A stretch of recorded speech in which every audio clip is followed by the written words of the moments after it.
with this coronavirus, in one sense, we're at war. And of course, the front lines of the war is the medical side of doctors and nurses. And yet, in any war, there's more than one front.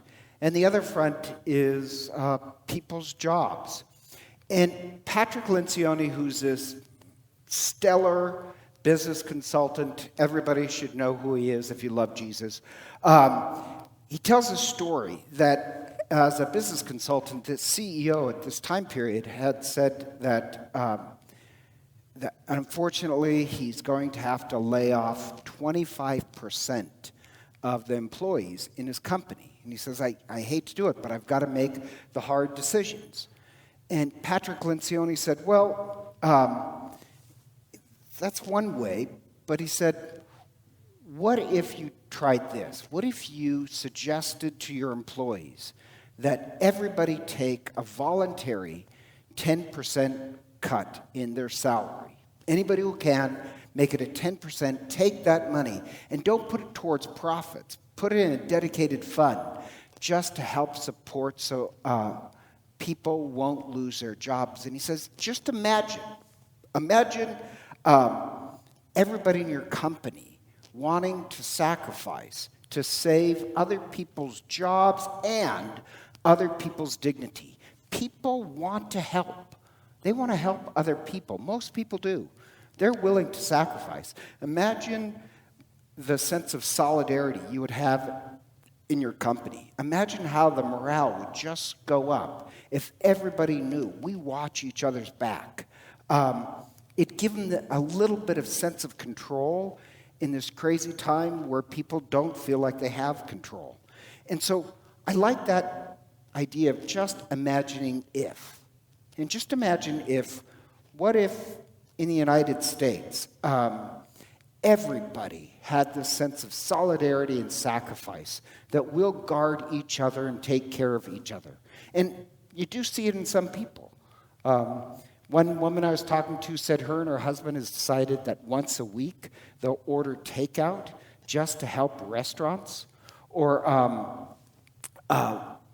my mother and some of her friends in her parish are sewing masks. One of her friends, just amazing, she sews 95 masks a day. My mother's not that good, and she hasn't even sent me one of her masks, but I'm low on the priority, I guess. But people want to help out. And even like the news article, the smoke jumpers here in Idaho, since they all sew, they're sewing masks. People want to sacrifice and give. And even if they can't do anything, pray. Pray for the doctors and nurses. And you can say, well, even if you don't believe in prayer, which of course I do, they have done studies. People that pray regularly tend to have less anxiety, they're more calmer, they're more compassionate. In this crisis, don't you think more calm and compassion could help? So just imagine if everybody in the United States enlisted and guarded everybody else's dignity. I just think a lot of stress would evaporate just to know that the whole nation is with you. So imagine a nation doing that. But then imagine, what if Christ said, for you to call yourself a Christian, you have to take this vow that you'll be other-centered, that you'll take care of other people. And then God could say, listen, Christ could say, listen, every Sunday I want you to all gather together and do this ritual, that to be part of, connected to my life, you are other-centered. And just because, like every week, if you go every week, sometimes you can do the ritual but kind of forget what it means. Once a year, Christ could demand that we take a towel and do what he did. And at the Last Supper, just to make sure they understood what receiving communion meant, that to share in his life is to be like him, he takes out his outer garment, that means his dignity. He wraps a towel around himself and he washes their feet. That's pretty amazing. God washes their feet. And washing feet in Judaism, that was unheard of. The only person who would wash another person's feet is a slave. It's the lowest possible thing that you could do. So imagine us having to do that, to go so low. And I've been in such low places, Garth Brooks wouldn't even go. So imagine even God, the absolute supreme, doing the lowest tasks possible. And then Christ turns around and says, now if I do that, your Lord and Master, then you must do that to other people. To have communion with Christ means that you have to sacrifice for other people. We have to take care of other people in any way we can. Voluntary pay cuts, sewing, praying. That's what our communion with Christ will look like. So, to explain what to share in the body and blood of the presence of Christ means, it means that nobody is beyond our help. Christ washes the feet of Judas, who's going to turn him over, and Peter, who's a little bit of an idiot. He takes the lowest. What he's trying to create is true solidarity and compassion. And people have this deep desire to be part of something greater than themselves.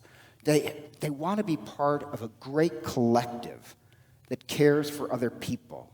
And so there's this urge inside you that I've got to do something. I want to say that's a Eucharistic desire. If we share in the very presence of Christ at his meal, we have to. So for all those people coming into the church, we usually do demonstrate, act out what the Eucharist means by me washing their feet, and then last year I kissed their feet, that we guard each other. So this year, unfortunately, because the coronavirus, we're not going to wash any feet, but you know who really exemplifies washing the feet? All those people that volunteered pay cuts or sew masks or pray. They're willing to take care of others. And the Passover, if you remember, the Passover is a liberation meal. First reading with Moses. To share in the Passover, you'd be set free. And what God says after the Passover is really important too. Not only must you gather together to celebrate the Passover, but afterwards, God says in this great speech, I fell in love with you when you were a nothing people. You were so low, you didn't even have any land for yourself.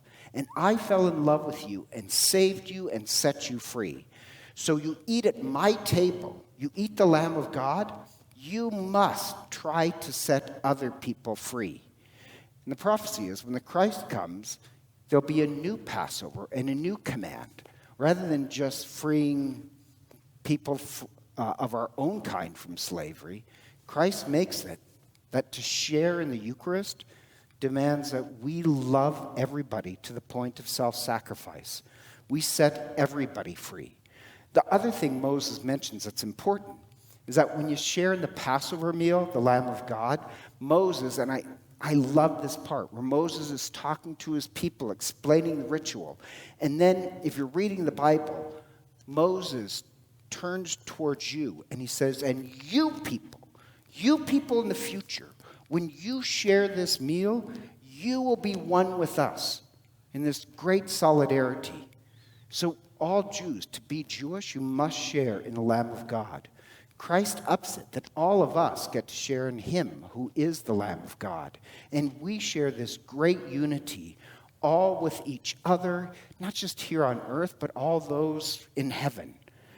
That's the solidarity and the community that all of us are united together.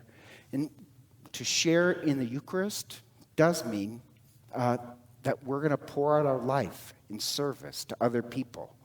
That united together, nobody's beyond our help. So the coronavirus will get over and the war will end. And Christ, for all his people who claim to be Christian, they'll live a Eucharistic life by always guarding other people's dignity and living together as one. Imagine that.